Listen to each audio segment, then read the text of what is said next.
This is Eric Wilmott from Crüzer, and you're listening to the Brutally Delicious Podcast. 1, 2, 3, 4. The Brutally Delicious Podcast. The Brutally Delicious Podcast. The Brutally Delicious Podcast. The Brutally Delicious Podcast.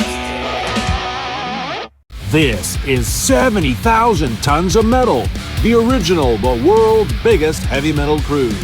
60 bands, 4 days, 1 cruise ship, only 3,000 tickets. It's like having an all-access backstage pass. January 29th to February 2nd, 2026. From Miami, Florida to Nassau, the Bahamas, and back. 70,000 tons of metal.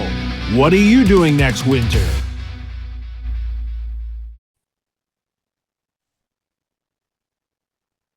Hello. Yo, nice to finally meet you. How are you? Yes, good. Nice to meet you too. Let me just adjust my camera here for a bit. How have you been? I've been pretty good. Just working on voiceover stuff. Did some recording for a YouTube channel, and now I'm doing an audio book. Oh, Should nice. be out in a month or two. Yeah. So your book, or are you being hired to voice it? I'm being hired to narrate it. Yeah. Oh, that's nice. Good for you. Yeah. Yeah. Thanks. What's it like up in the where are you, Vancouverish? Vancouver. Oh, the sun is shining. I got my window like wide open right now. I got the fan going. Hopefully you don't hear it too much. No, not at all. So I guess let's first of all, thank you for all the stuff you've done just randomly out of the clear blue. I do a lot of weird things in the Oh, it's metal my pleasure. world. And that was kind of a strange thing we were doing. And I may get to doing more, I don't know, but I still have to release these 2 left. Oh, it was a lot of fun. I liked it. I quite enjoyed it. Cool. So let's start here. For those not familiar with Crüzer, can you give us the 2-sentence elevator boardroom pitch? Well, when I first joined the band and I asked what the name of the band meant, the rest of the guys told me that it was music to cruise to, which I always quite admired. And for the release of this EP that we just did, we call ourselves extra-terrestrial thrash metal because the album's called Look to the Skies, and the title track has to deal with alien invasions, extraterrestrial beings. So we thought, ooh, extraterrestrial thrash, that sounds cool. Music for cruising down the interstellar highway, Right. Who knows if that gimmick will stick? It probably won't, because we probably won't have any sci-fi themed songs. Depends if we have any on the next EP or next album or whatever. What's been the response to it so far? Has it been pretty good? Oh, very good. Yeah. We worked with John Asher on our press kit. I've worked with him before in a couple other bands, and he's a really good guy. He got us a lot of exposure. We got into an issue of Absolute Underground magazine, which is a local sort of like underground music magazine, which I'm a big fan of. So I still need to hunt down a copy of it before that issue goes out of print, because I still need to venture downtown and find it somewhere. But yeah, we've been getting really good reviews. I've seen interviews of us popping up everywhere. It's been a really good time. How much attention do you pay, or how much headspace do you give to the critics? So you said you're looking at the reviews and listening to the reviews. Do you you can't let them consume you, but do you give them any credit? Well, luckily, we haven't had too much negative press for this album, so I guess that tells you that it's really good. But generally, when I do get criticism, I tend to not let it bother me too much, because there's also an equal amount of people that love it. Like right. I there's like multiple uploads of our EP on YouTube, and some of the comments are like, "Oh, it's not for me," or some people even criticized my vocals, which some people were replying to that person being like, "What are you talking about?" So right. Everyone's tastes are different, and if you just focus on the negative, it's just going to consume you. Okay. That's why I stay off Twitter for the most part. Yeah. Unless I have to. You mentioned vocals, so that was in my my list of questions here. Your songs or your vocals they range from raspy and distorted to clean melodic lines. Is there a particular story or emotion that made you blend these vocal styles, and how do you hope listeners interpret that balance? It actually mostly comes from my 2 biggest influences, which is the Swedish black metal band Bathory and the American metal bands Nevermore and Sanctuary, which both had the same lead singer, Warrell Dane. I was So lucky enough to see them both, man. Ah, you lucky bastard. I saw I was supposed to see Nevermore like right before they broke up. Like they announced the show, I got the tickets for it, and then they broke up like the week before the show. So it was Nevermore, Sepultura, and somebody else. I can't remember. But at least I got to see Sepultura.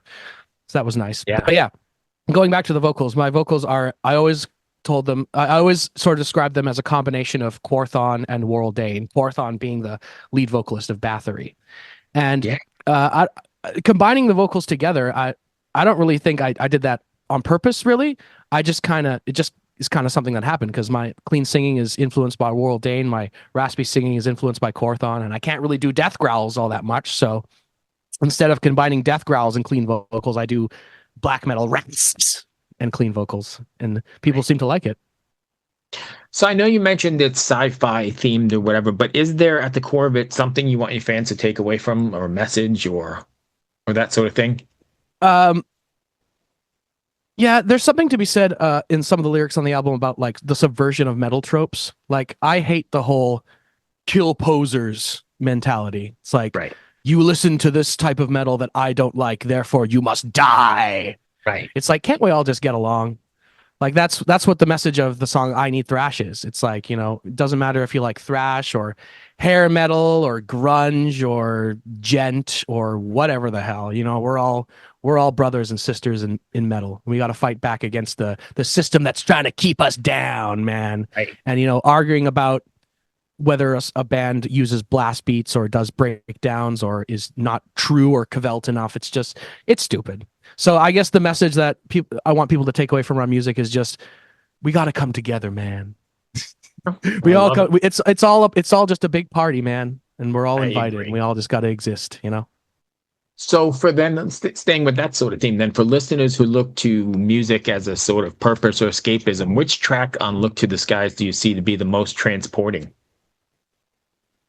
Probably the title track, because it's got the most like outlandish, otherworldly themes. The whole sci-fi element, that's definitely the one that's the most escapist, I guess you could say, takes you to a different world.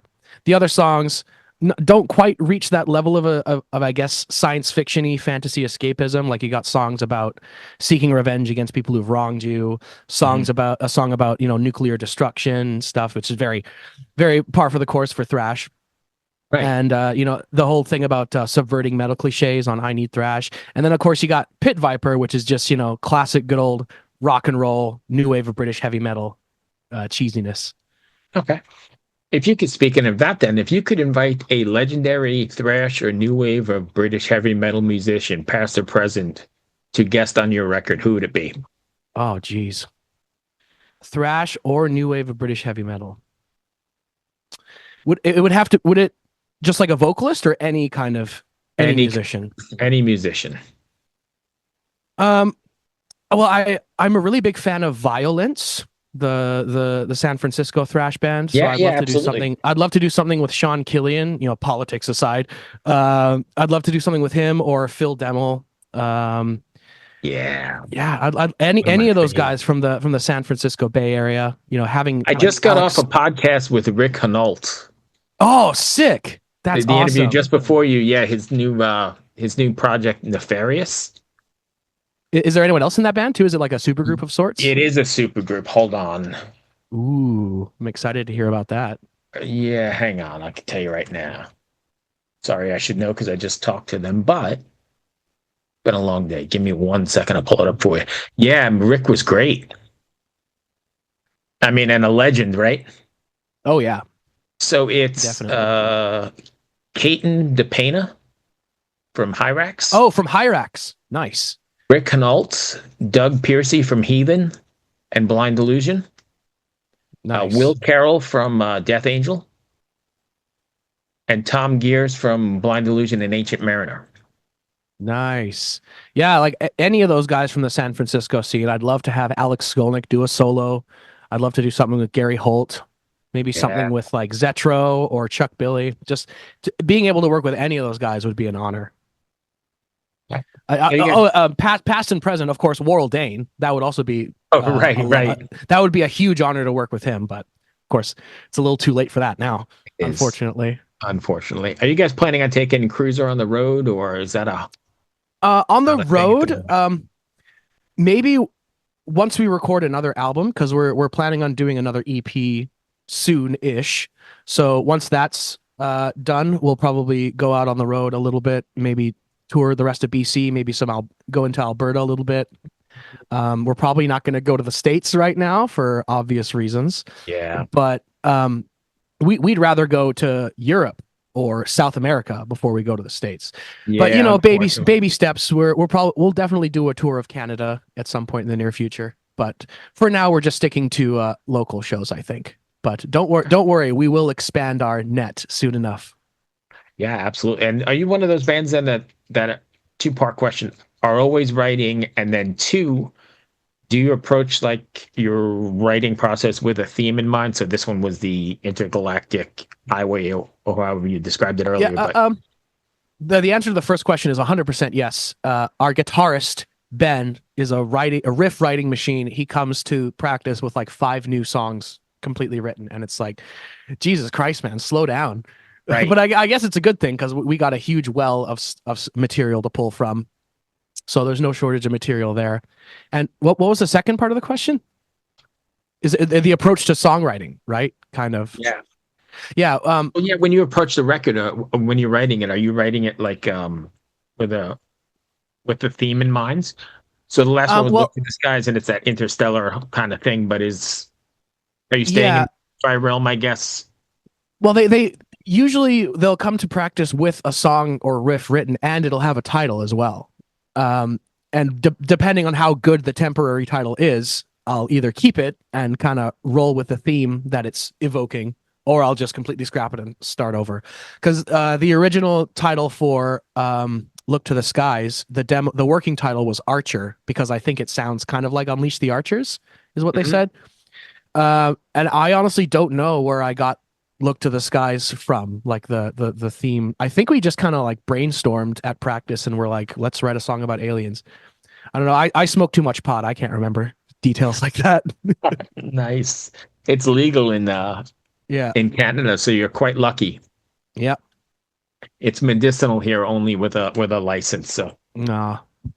But you can get a license, with a headache or the sniffles. It's not that difficult. Yep. I got a license for it back when it was still illegal. I went to go see a notary and she came up with some BS excuse. Right, I probably shouldn't say that on the air, but hey, it's legal now. So it's legal now and it doesn't matter. So when can we expect that next EP? Is that anytime this year? No, definitely not this year. Probably next year. We'll probably think about going back into the studio later this year, but that's like super early. Like we already have most of the songs written for it. We still have like 1 or 2 songs that we were kind of deciding to fill out the EP. But yeah, probably next year is when you'll see some new stuff from us. Or hey, maybe we'll get a single done first or something. But we're definitely going to do another EP, and then we're thinking about doing a full length after that. Oh, nice. Yeah, that's the way I like to consume music myself. So that's great. Yeah. Some people in our band were arguing about just doing EPs like forever, and I'm just like, nah, dude, we got to do a full length or 2. Yeah, because I think you get to create the mood and the journey and the whole thing, the setting when you create those songs and place them in the right order. And even if it's short, like you can do like an 8-song 30-minute album, and that's still technically full length, right? In fact, I prefer that when it comes to full length albums. The shorter the better. Like Rain and Blood, 28 minutes. Yeah. Perfect. Beautiful album. So what's next for you guys then? We're playing a show this Saturday. We're playing a show with Terrifier, which I'm really excited about. They're one of the best local thrash bands around. It was supposed to be at a club called the Kingsway, but I think they had a fire like a week ago and they weren't able to repair it in time. So now the show is being held at a secret location. Ooh. And the show is sold out too. So so you don't need to know where it is. Yeah, sorry if you didn't get any tickets. But yeah, for those of you who have bought tickets to our show this Saturday, you will be emailed with the location or something like like a that. I don't know why they're speakeasy. being so mysterious and cryptic, but Yeah, it's like a speakeasy. You got to open the top. yeah, the yeah, it's password or- giving me hardcore speakeasy vibes. So, lastly, we're going to shift gears for a second because I've been asking everybody all day. Tough week in the metal world. Any thoughts on Yes, the loss of the Godfather? of Ozzy. I mean, Yeah.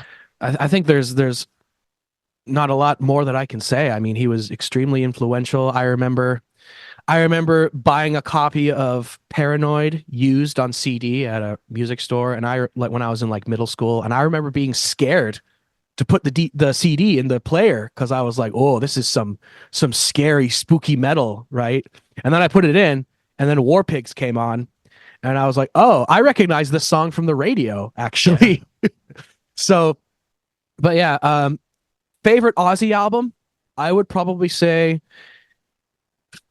I want to say Diary of a Madman, but It it's got has to some be. filler track. It's got filler tracks on it. No, I don't no, like. no, no, no, no, no. I'm not listening to you. There's nothing. I just listened to it today.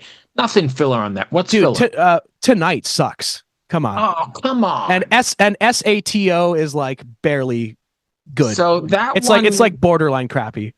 it could. I might get you borderline there, but tonight is great. Is it just a Rhapsody, or am I right? I love it. Sorry. But anyway, favorite album for me, I'd probably say No Rest for the Wicked. That's got no filler tracks, all killer. The production is awesome. It's got that 80s shotgun snare drum that just reverberates Yeah. everywhere. It sounds like That it was Castillo? recorded in a cave.